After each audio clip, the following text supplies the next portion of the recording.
Hi, I'm Lonnie, and I want to thank you for joining me as I share how to spot early symptoms of chronic kidney disease and my tips for managing them effectively.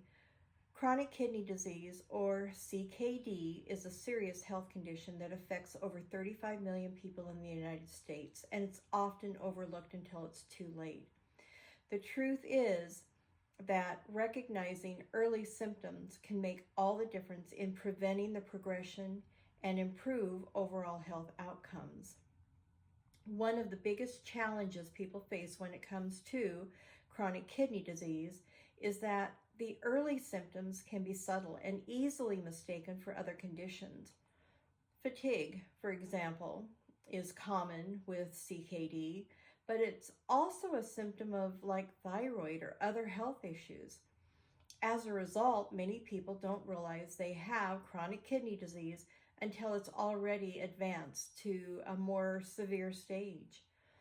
Additionally, chronic kidney disease often doesn't cause noticeable symptoms in the early stages, making it even harder to detect. The lack of awareness can lead to delayed diagnosis and treatment, which can have serious consequences. In fact, according to the National Kidney Foundation, 90% of the people with kidney disease don't even know they have it. That's a staggering statistic and highlights the need for greater awareness and education. Another challenge is that people may not prioritize their kidney health, especially if they're not experiencing any noticeable symptoms. This can lead to a lack of proactive measures such as regular checkups and lab tests to monitor the kidney function and detect potential issues early on. Furthermore, some people may not take their kidney health seriously, thinking that it only affects older people or those with a pre-existing health condition. However, the truth is, chronic kidney disease can affect anyone regardless of age or health. Now, I am older, but my health was not bad, so I'm just grateful that my doctor actually ran the test to discover that I had this. Anyway, despite these challenges, it's essential to recognize and manage early symptoms effectively. So, what are the early symptoms and how can you monitor them? Well, one of the most common symptoms is fatigue. If you're feeling tired or exhausted all the time, it could be a sign that your kidneys are not functioning properly. Another symptom would be swelling, particularly in the legs, ankles, and feet. The swelling is often caused by excess fluid buildup, which can be a sign of kidney dysfunction. Changes in urination habits are also a common early symptom of chronic kidney disease. If you're experiencing frequent urgency or difficult urinating, it's essential to talk to your doctor. Lower back pain is another symptom that's often overlooked. To monitor these signs, it's crucial to pay attention to your body and keep track of any changes you notice. Keep a symptom journal or use a health app to log your fatigue levels, swelling, back pain, urination patterns. This will help identify any unusual changes and discuss them with your doctor. Additionally, stay hydrated by drinking plenty of water and limit your intake of processed food, sugary drinks, which can increase kidney damage. Regular checkups and lab tests are also vital in managing kidney health and preventing the progression of chronic kidney disease. These tests can help detect kidney damage or dysfunction early on, allowing for prompt treatment and intervention. Your doctor may recommend urine or blood tests to assess the kidney function. Be proactive about scheduling these tests and understand them, especially if you have family history of chronic kidney disease. Now, let me emphasize this. Learn to read and understand your own blood tests and ask questions. By prioritizing your kidney health and monitoring your symptoms, you can significantly reduce your risk of chronic kidney disease. Also, it will help with your overall well-being. Remember, early detection and management are key to preventing the devastating consequences of late-stage chronic kidney disease and related diseases such as diabetes and heart health. In summary, recognizing and managing early chronic kidney disease symptoms is crucial for preventing its progression and improving health outcomes. Don't wait until it's too late. Take control of your kidney health today and remember to stay vigilant about the early symptoms. I want to thank you for watching this video, and I'd love to hear from you in the comments below. Have you or a loved one experienced chronic kidney disease, and what tips do you have for recognizing its symptoms? Share your thoughts and experiences, and don't forget to subscribe for more health-related content.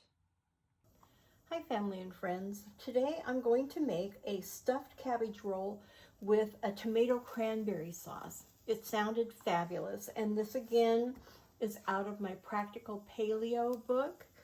And so let's just get started. I'll go through the ingredients as we go along, and then I'll put the recipe down in the description. But this is a Savoy cabbage, and you can see all the veining. And I did pull off the first couple leaves.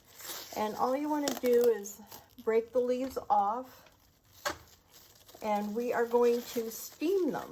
You want to keep them intact as much as possible.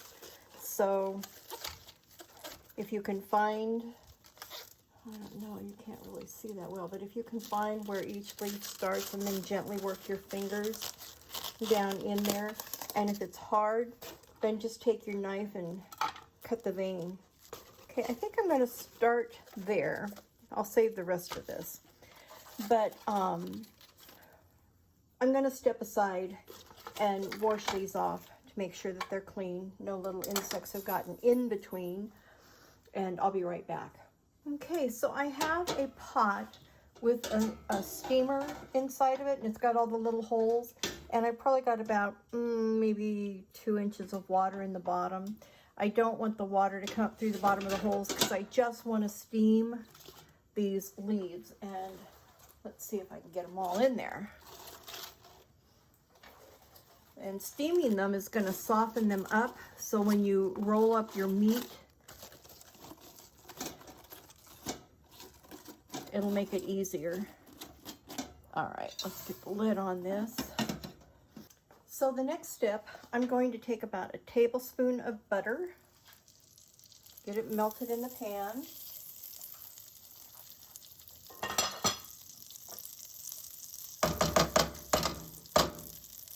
Now, the recipe calls for riced cauliflower.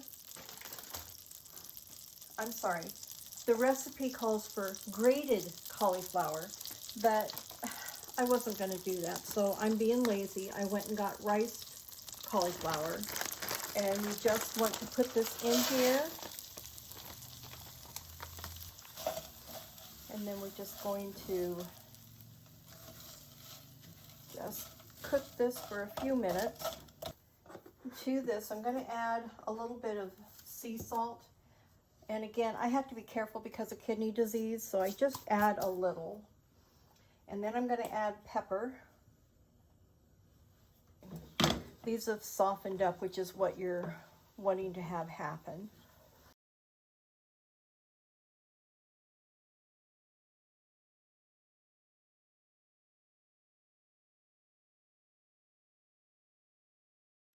I think these are good enough. What I'm going to do is just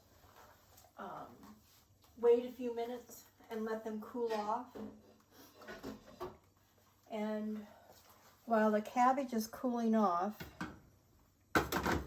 I'm going to make the sauce.